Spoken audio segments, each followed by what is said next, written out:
Good morning, good afternoon, good evening दोस्तों। Kevin sir back from personal tutor. Standard 8th history playlist आप लोग देख रहे हैं। Chapter 2 from trade to territory चल रहा है। टॉपिक जो आज हम देखने वाले हैं that is setting up a new administration. दोस्तों हमको एक चीज पता है कि वॉरेन हेस्टिंग्स पहले governor general east India company के बन के इंडिया में पधारे थे।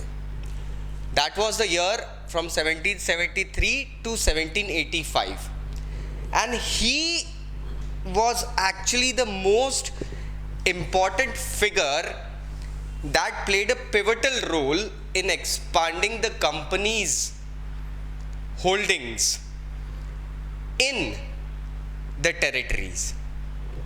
इनफैक्ट कंपनी की पावर, ईस्ट इंडिया कंपनी की पावर पूरे तरीके से वॉरेन हेस्टिंग्स ने बढ़ाई थी। दोस्तों ये बात जस्टिफाइड है।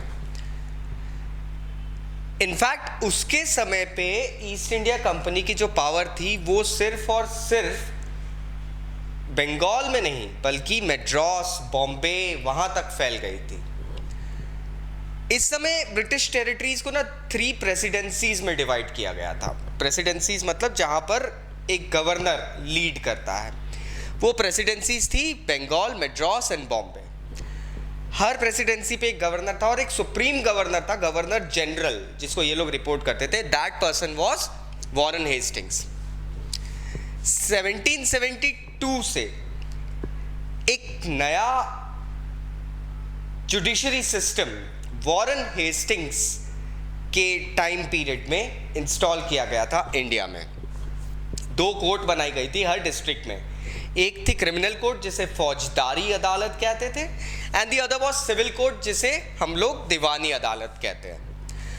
मौलवी और हिंदू पंडित जो होते थे वो यूरोपियन जजेस को हिंदू लॉज, इंडियन लॉज बताते थे और अकॉर्डिंग टू दैट ये जो कलेक्टर्स होते थे दे वर बेसिकली द जजेस, और ये सिविल कोर्ट्स देखते थे क्योंकि कलेक्टर का मेन काम होता था लॉ एंड ऑर्डर के साथ साथ टैक्स और रेवेन्यू। तो टैक्स और रेवेन्यू क्रिमिनल में नहीं आता है, it comes into the basically the diwani adalat thing.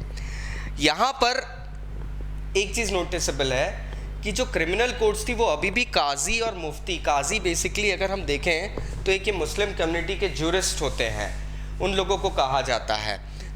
ये लोग बेसिकली मुस्लिम लॉज, क्योंकि उस वक्त India was land that was owned by a Muslim Mughal empire, तो जाहिर सी बात है कि वहाँ पर हमको वो लॉ का अबाइडिंग समझ में आ जाता है। हुआ ये था कि ये काजी और मुफ्ती कलेक्टर के सुपरविजन के अंदर क्रिमिनल कोर्ट्स को लीड करते थे। अब एक बहुत बड़ी प्रॉब्लम यहाँ पर आ गई थी। प्रॉब्लम ये थी कि ब्राह्मण पंडित जो थे वो अलग अलग इंटरप्रिटेशंस देते थे ऑफ द लॉ और ऑफ द धर्मशास्त्र। यूजुअली हम देखते हैं कि धर्मशास्त्र इंडियन हिस्ट्री में हर बार बदला गया अकॉर्डिंग टू द कल्चर, क्योंकि इंडिया में culture is a very big part of the religion. तो and religion also is, these both things are intertwined. तो हर अलग स्टेट में एक अलग लॉ, धर्मशास्त्र की एक अलग अंडरस्टैंडिंग, तो हर जगह पर एक अलग कंपाइलेशन हो रहा था, हर जगह पर एक अलग अंडरस्टैंडिंग निकल के आ रही थी।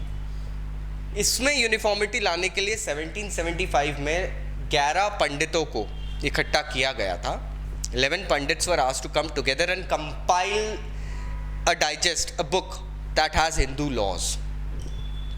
NB हैलहेड ने इस डाइजेस्ट को फिर इंग्लिश में ट्रांसलेट करा एंड 1778 में एक मुस्लिम लॉ का कोड भी कंपाइल करा गया था। तो ये 75 में हिंदू लॉ और मुस्लिम लॉ 78 में दोनों करे गए थे compile, so that the European जजेस know more about the laws that were prevalent in India. अब इसके बाद में एक रेगुलेटिंग एक्ट आता है, इसके पहले आ चुका था 1773 में, जिसमें एक सुप्रीम कोर्ट एस्टैब्लिश कर दी गई थी इंडिया में, हाईएस्ट कोर्ट। लेकिन कोर्ट, अपीलेट कोर्ट्स जो होती है, अपील कोर्ट्स जिसे हम लोग कहते हैं सदर निजामात, ये भी चल रही थी अदालत, that was in Calcutta.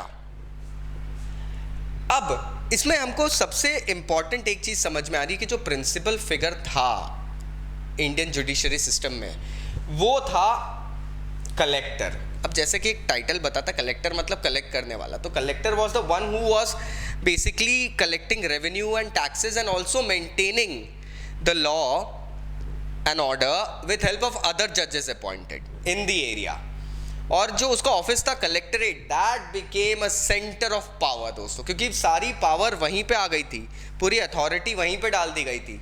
So collector जो आज भी हम देखते हैं एक सिटी के अंदर, ये पूरा सिस्टम उस वक्त से चला आ रहा है।